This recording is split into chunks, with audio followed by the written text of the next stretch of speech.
You can find yourself in a room full of people and still feel lonely. Being alone isn't the same as lonely, and a lot of people mistake those two things. Some people, when surrounded by the feeling of loneliness, seek out help from their friends, family, only to realize that that does not solve their problems. The German philosopher Arthur Schopenhauer believed that all of our life's misery comes from our ceaseless and relentless desires. And now when we don't have those desires, we obviously feel depressed and sad, and that's also the case for loneliness. According to him, to be lonely is to desire an absent want, a feeling of emptiness that is never satisfied. Solitude, on the other hand, is something completely different. It's still being alone, but it's not loneliness. Solitude allows you for self-exploration, hanging out with yourself, getting to know yourself better. It's to spend time doing activities that you like, reflecting, meditating, etc. And it's also a very fulfilling activity compared to loneliness. And I feel like a lot of people these days are scared of being alone and are scared of that loneliness. They don't want to feel lonely. They want to feel loved. They want to feel appreciated. And that's a valid thing. But I think it's kind of become a problem that some people just do not know how to spend time with themselves. They don't know how to enjoy their own company, and they always rely on someone else to make them happy instead of knowing how to make themselves happy by just being on their own. Someone else's happiness is not gonna make you happy. Do people that you love make you happy? Yes. Do you need them to be happy? Absolutely not. You need to find that from within. And this issue, I mean, like, it's not an issue, but this concept of never being alone, I see a lot in relationships, or just like individuals that never stop being in a relationship. I've seen girls that switch from boyfriend to boyfriend, like they get out of a relationship, not even 3 months pass by or less, and they're already in a new relationship just because they're scared of being on their own. The other day I spoke to my friend, and one of her best friends, she's that kind of person. She switches from boyfriend to boyfriend,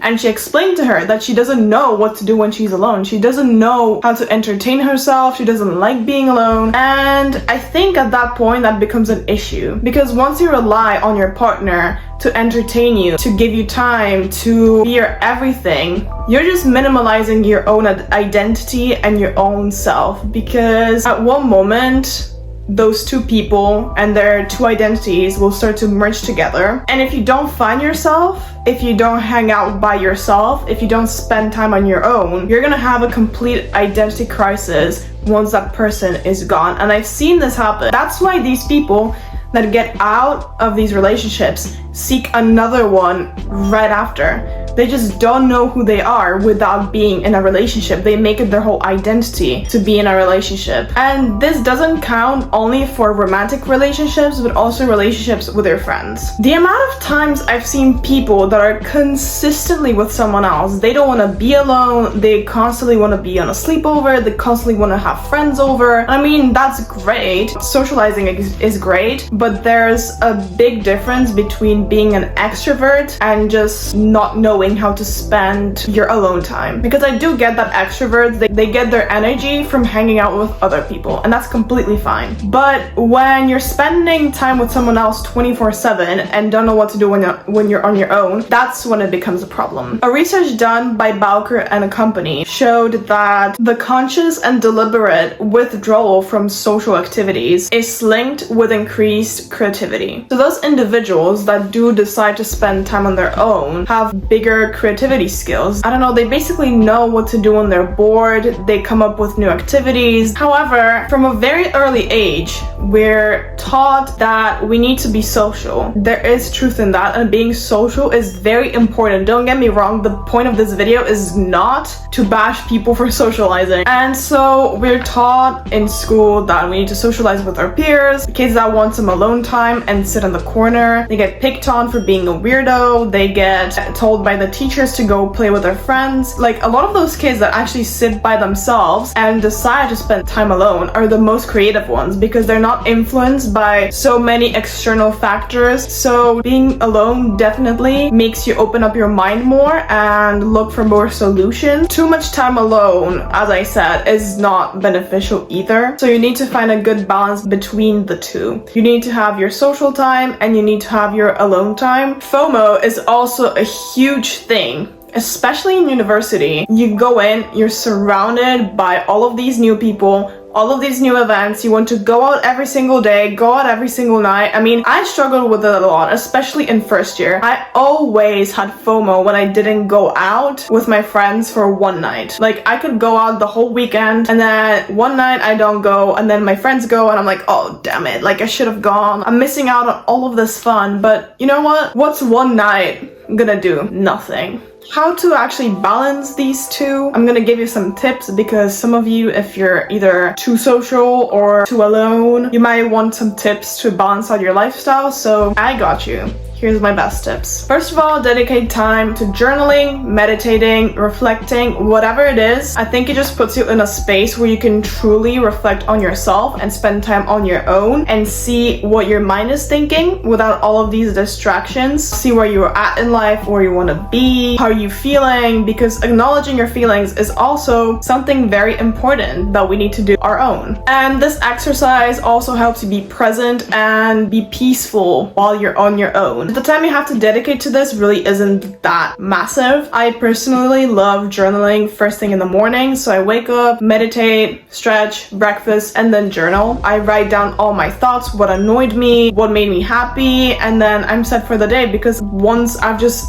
thrown all of these thoughts into my journal, I have a peaceful mind throughout the day, because I don't need to worry about the things that are stressing me out in the back of my head. Secondly, I want you to find activities that you enjoy on your own. That'd be reading, writing, whatever it is, but you have to do it on your own, not with your friends.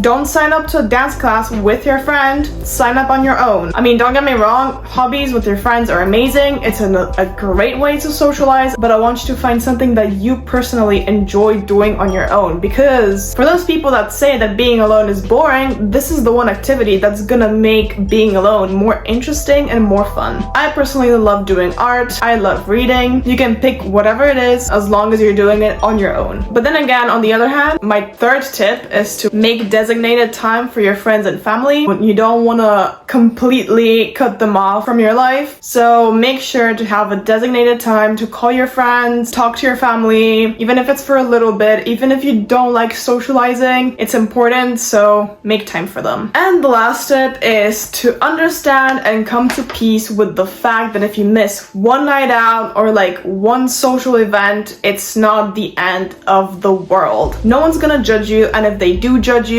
it's their problem, not yours. If you're not feeling sociable, don't go to the night out, because I know how harmful it can be. Sometimes I felt like I really did not want to go out, but the pressure of my friends got into me. And like, yeah, the night was fun, but did I feel crap in the morning? Yeah, because I needed the alone time, and then my social battery just goes to the floor. I need to recover for at least a week. If you don't feel like it, don't go. Nothing's gonna happen if you miss a couple of social interactions or events. And yeah, to conclude this video, do not be scared of being alone. If someone judges you, they're probably just jealous that you finally found a way to make being alone enjoyable for yourself, and that you know how to spend time and hang out with yourself. Just make yourself your own best friend. That's what you need to be. You need to be your own best friend, because you do want to hang out with your best friend all the time, right?